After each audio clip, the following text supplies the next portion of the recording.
Hai semua, selamat pagi. Apa kabar kalian? Semoga semuanya baik-baik aja ya. Untuk di video kali ini saya akan melanjutkan tentang 8 alasan apa saja sih yang tidak disukai bule di musim dingin, tapi ini yang di part keduanya. Bagi teman-teman yang belum sempat melihat video saya yang di part pertama mengenai 8 alasan yang bule tidak suka pada musim dingin, kalian bisa melihat di link deskripsi yang saya taruh di deskripsi saya di bawah ini ya. Dan sebelumnya itu saya mengucapkan bela sungkawa yang sedalam-dalamnya buat teman-teman kita yang di Turki yang sedang tertimpa bencana alam gempa bumi, khususnya bagi keluarga mereka yang ditinggalkan dimanapun kalian, diberi kekuatan dan ketabahan. Baiklah, kita langsung saja lanjut ke alasan yang pertama yuk. Cuaca dingin membuat kulit jadi kering, makanya alasan pertama di part 2 ini saya tulis kulit jadi kering.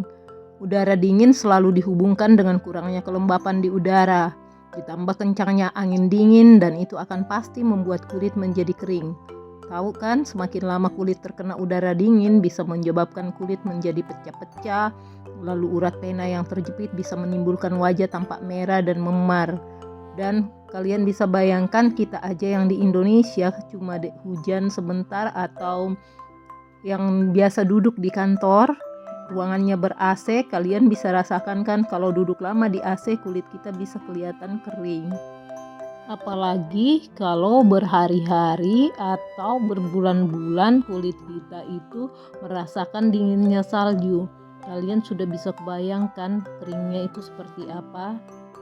Seperti pada kulit tangan saya ini, walaupun sudah pakai pelembab yang banyak, tetap saja kering dan dagingnya juga kelihatan masak dari dalam. Dan yang tidak kalah ketinggalan penting ini adalah kulit wajah. Kulit wajah itu rasanya kalau sudah terpapar dengan salju antara dua, kalau tidak seperti ditusuk-tusuk jarum ya kebal, jadi kayak di anestesi begitu. Walaupun sudah kita pakaikan pelembab banyak, nanti pas pulang ke rumah kita bisa lihat di cermin, loh kok kering lagi. Kemudian bibir saya pernah saya alami kering banget entah berapa kali, dan kemudian saya coba bersihkan, yang ada malah darah yang keluar saking dia pecah dan kering.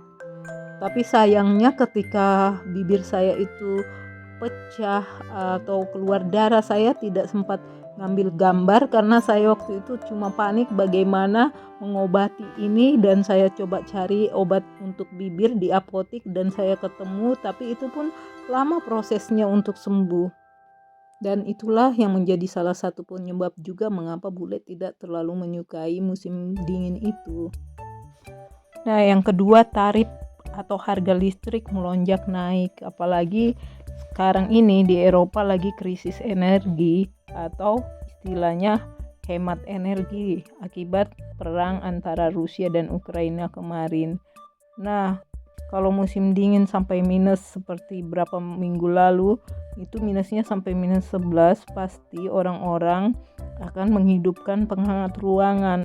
Dan tarikan listrik untuk penghangat ruangan itu besar sekali tarikan listriknya, jadi otomatis harga yang dibayar pun jadi mahal. Apalagi kalau keluarga yang punya anak kecil, mau tidak mau mereka akan menghidupkan penghangat ruangan. Saya aja kemarin membayar listrik untuk bulan ini sampai naik 3 kali lipat. Bukan hanya saya aja yang kaget, tetangga-tetangga yang lain juga kaget. Kemudian waktu mereka pergi menanyakan ke kantor listrik kalau kita itu namanya PLN, dan mereka mendapat jawaban memang tarif listrik lagi naik dan ditambah pemakaian yang banyak. Bagaimana tidak, seperti yang saya sudah jelaskan di part 1, bahwa kalau musim dingin itu kita juga rasa sebentar-bentar lapar, jadi kita mau tak mau harus masak, karena kalau beli terus jatuhnya mahal. Dan kita juga masak menggunakan kompor listrik yang daya tarik listriknya tinggi banget. Ditambah lagi kita menghidupkan blower pengisap asap agar aroma masakan kita tidak kemana-mana dan mengganggu para tetangga. Tapi kan Kak bisa buka jendela. Kita coba ya buka. Di sini ada matahari, tapi salju tetap ada. Ini masih tetap musim dingin. Begitu buka, wah, angin terasa sekali kencang, malah meniup masuk. Bukannya mengeluarkan aroma masakan, tapi malah memasukkan ke dalam rumah. Dan dingin sekali. Kita tutup kembali ya. Kemudian mencucikan di musim dingin tidak mungkin terus-terus tahan dengan tangan, pasti menggunakan mesin cuci juga. Ditambah lagi kalau piring kita banyak menumpuk, mau tak mau kita menggunakan mesin pencuci piring. Kita tahu kan tidak mungkin kalau lagi air dingin, walaupun di kerannya ada air penghangat, kita tidak mungkin terus-menerus menggunakan tangan untuk mencuci piring. Kalau lagi banyak, jadi hidupkan mesin pencuci piring. Dan biasanya juga kalau mau ada urusan di luar, terus kita bangunnya agak telat, sementara kita terburu dengan waktu, mau tak mau kita rebus air itu menggunakan ceret listrik. Kita tahu sendiri ceret listrik ini memang cepat mendidihnya, tapi daya tarik listriknya juga tinggi sekali watt yang dia tarik. Jadi itu juga salah satu penyebab listrik naik. Dan menggunakan microwave untuk memanaskan makanan-makanan tertentu, karena musim dingin harus makan makanan hangat. Selain itu juga mereka menggunakan oven listrik. Mengapa harus oven listrik? Karena di musim dingin biasa mereka untuk membutuhkan energi tubuh mereka itu makannya lebih banyak kentang, gandum, dan daging. Kalau daging sendiri mereka tidak mungkin oleh dengan menggoreng saja, tapi mereka memanggang di oven. Kemudian ketika jam 4 sore hari sudah mulai gelap, seperti yang saya katakan di part 1, kalau musim dingin itu jam 4 sore hari sudah mulai gelap, mereka pulang juga ke rumah sudah gelap, otomatis mereka membutuhkan rileks, dan itu biasanya mereka gunakan untuk menonton televisi. Jadi salah satu penggunaan listrik juga itu adalah televisi. Berikutnya juga menggunakan vacuum cleaner untuk membersihkan lantai. Kemudian yang ketiga, cucian menumpuk. Bayangin aja, ini baru saya sendiri ini, kaos kakinya. Kalau kita kadang dari luar itu musim dingin, kalau saljunya dikit-dikit, ya itu pasti kotor juga karena bercampur becek. Itu ada kupluknya, ada sal yang simple, kemudian ada baju long john atau baju hangat dalam, itu tidak mungkin kita pakai satu, kita biasanya pakai 2 lapis, 3 lapis, seperti saya katakan sebelumnya, baju berlapis-lapis. Kemudian celana musim dinginnya di sini juga saya pakai 2 lapis, 3 lapis malah kadang. Kemudian lepis luar, dan tidak kalah penting lagi ini adalah baju winter. Ini berat, nggak tahu beratnya sampai 1 kilo atau 2 kilo, pokoknya tebal banget dan menggelembung besar, makan tempat, jadi otomatis menumpuk. Bayangin ini baru satu aja, belum setel yang lain. Bayangin yang punya anak, yang punya suami, tumpukannya akan lebih banyak.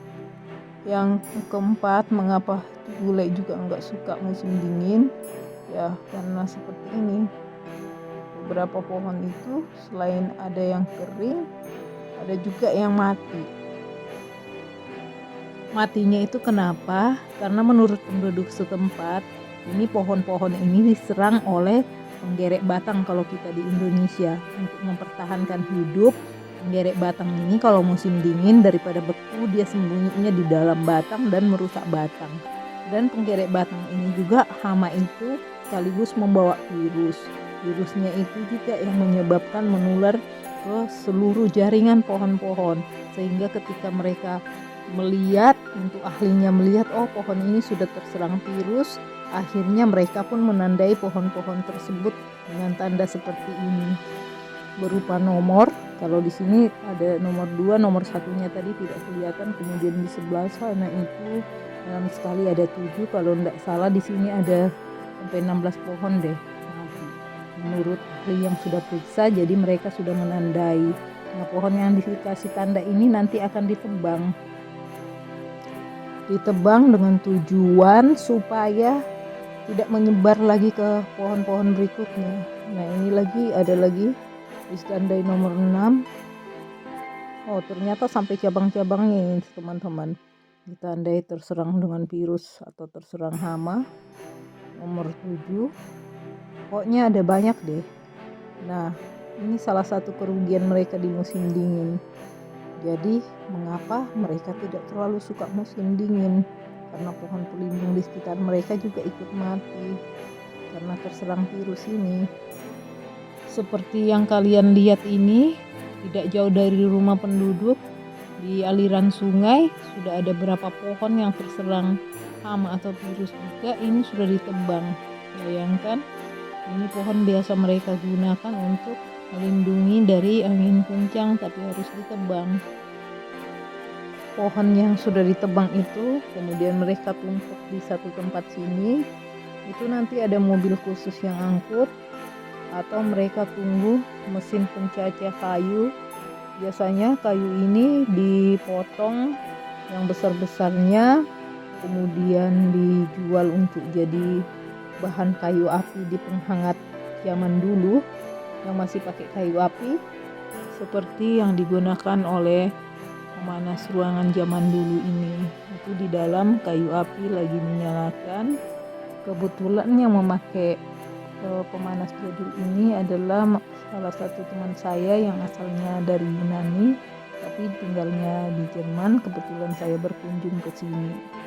Sedangkan ranting-ranting yang tidak terpakai begini dihancurkan dengan mesin khusus sampai jadi serbuk keluarnya, dan serbuk-serbuk itu nanti dikembalikan kembali ke tanah supaya menjadi pupuk.